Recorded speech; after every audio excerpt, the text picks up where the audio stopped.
She lived the life of a woman in a gang, but Lorretta Baxter-Cohall is now an evangelist.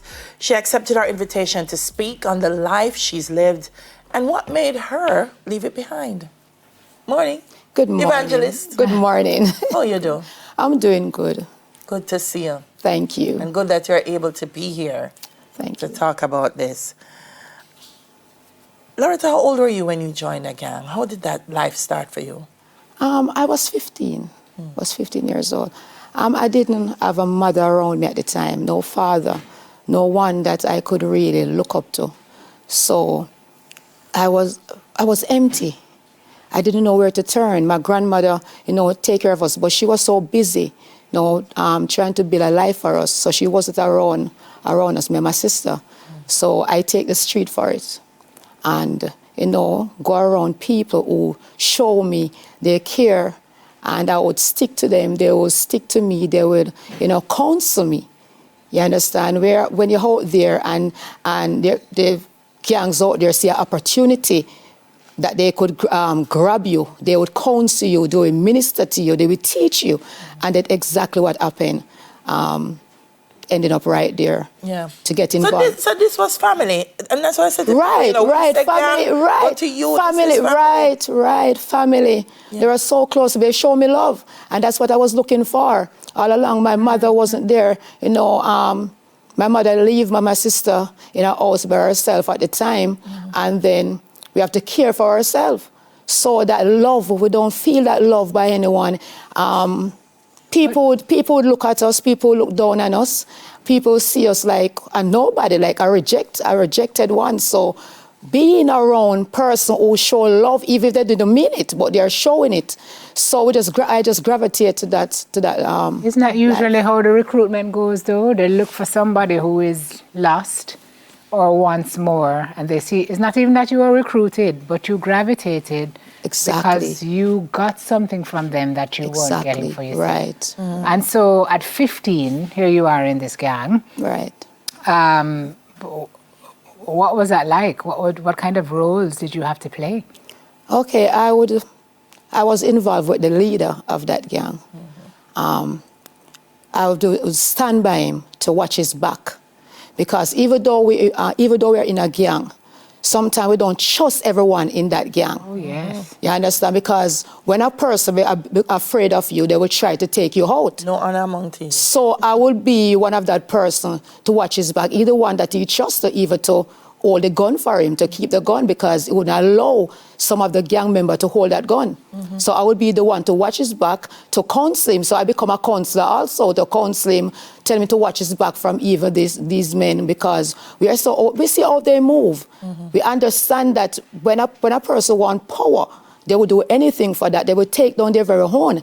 So that I will be the one to watch his back, to hide, just keep an eye on this person, and sometimes hold the gun for him or keep it for him. How you would know who to watch and what to watch? You're an investigator? Because I observe. I would sit down, I would observe. When you're in a gang, sometimes you have to behave like you're a fool.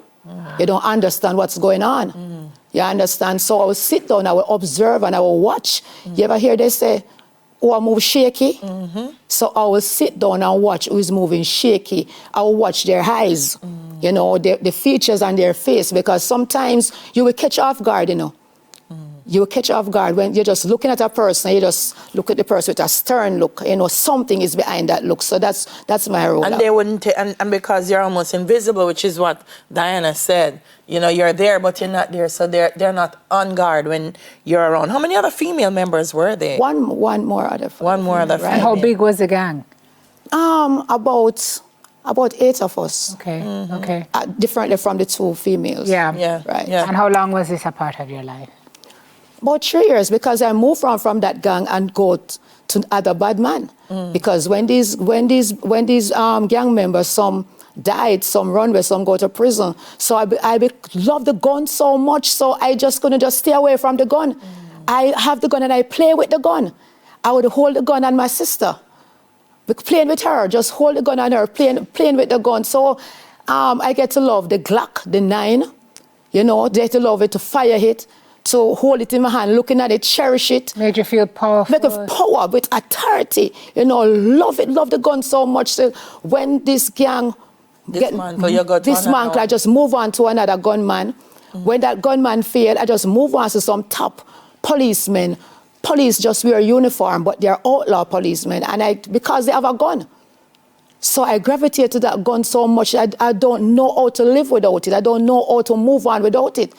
So I would search for men who carry guns, whether it's legal or illegal. I would just observe. I would just observe how they teach me, They teach me how to fire it. They teach me how to clean it. They teach me how to pull it down and put it back together. Wow. Expert. Yes, they tell me when the M16 fire the SLR, one would spin, and when it hit you, one would move like a snake. So they teach me a lot of these things. So I will know, daily, and Simone, I will see you maybe for a minute, and I will go somewhere, and I hear a voice, and I know it's you because they train me to know a person by their voice. So I was well trained. Why? How you move how did you move from the Glock to the of that? How you move from Glock to Bible? I didn't plan to get out of it because I love the gun so much. You understand? To sit down and have the gun, I believe I was, untouchable. Yeah. I was untouchable. Yeah. Walking with power and authority. That's what I believe. You understand? But I didn't plan to get out. But one day,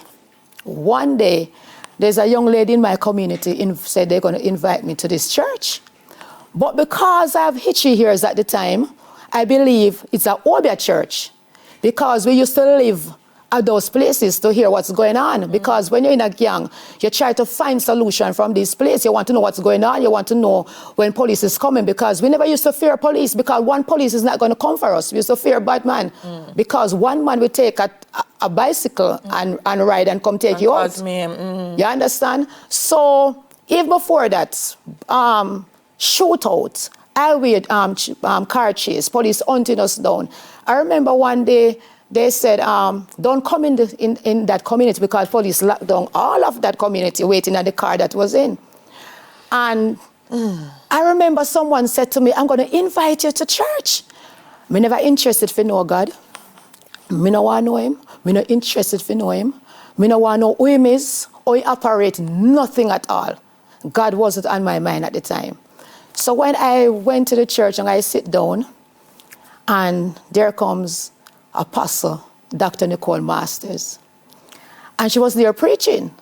So I started feeling away, but I said, this not feel safe. Because I want to start to come from here, but I said, no, this is not me. I said, this not look safe at all. Oh my gosh. Lorretta, this is so powerful. Yes, I went to church. Yes. I didn't go there, so I never interested to know God. I don't want to know anything about him, not interested. I go there to get a word, because I want to hear what's going on in my life. But I didn't get a word, I get conviction.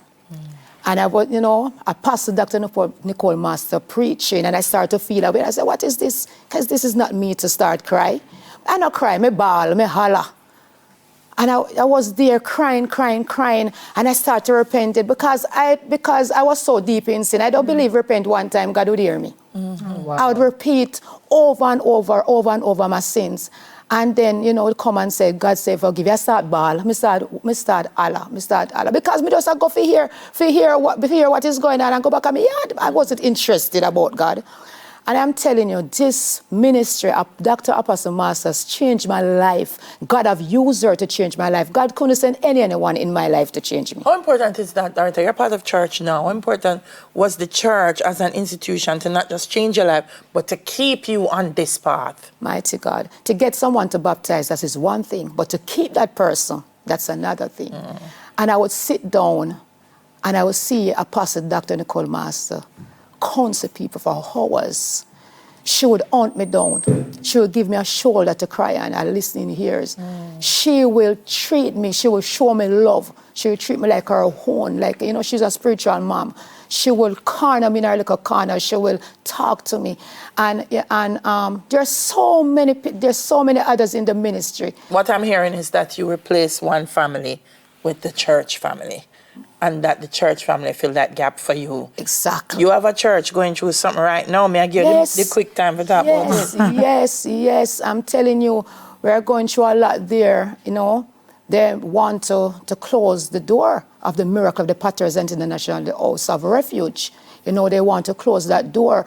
And there's others like me there who was prostitute, gang members, you know, suicidal. There's a lot more there's like me in the ministry. And I've taken this opportunity to say, Mr. Prime Minister, Mr. Andrew Holness, please, the MP, relevant authority, please come and see us. We are waiting on you, Mr. Prime Minister, to come and help us. Because if this door of the Miracles of the Potters and International door closed, where will these people go? Going back to the gang, going back to kill people, going back to rob people, going back on the pole. We need help. Because look what the Lord has done. I could have been dead. I could have been in prison. I could have been crippled because of so much stab and all of that. I am crying out to the Prime Minister. Please come and help us. We need to see you. We are waiting on you, sir, to come to help us at the Miracle of the Potters and International, the House of Refuge. Come and hear the people's testimony. Come and hear what the people are saying. Come and hear the past life of the people in the Miracle of the Potters and International. All right, we gotta go. Thank you so much for speaking with us this morning. Wow. Powerful. Evangelist and former gang member Lorretta Baxter-Cohall. Many like her looking for an alternate family. What are we providing for them? The Abyssinians are in the house and they're going to be performing for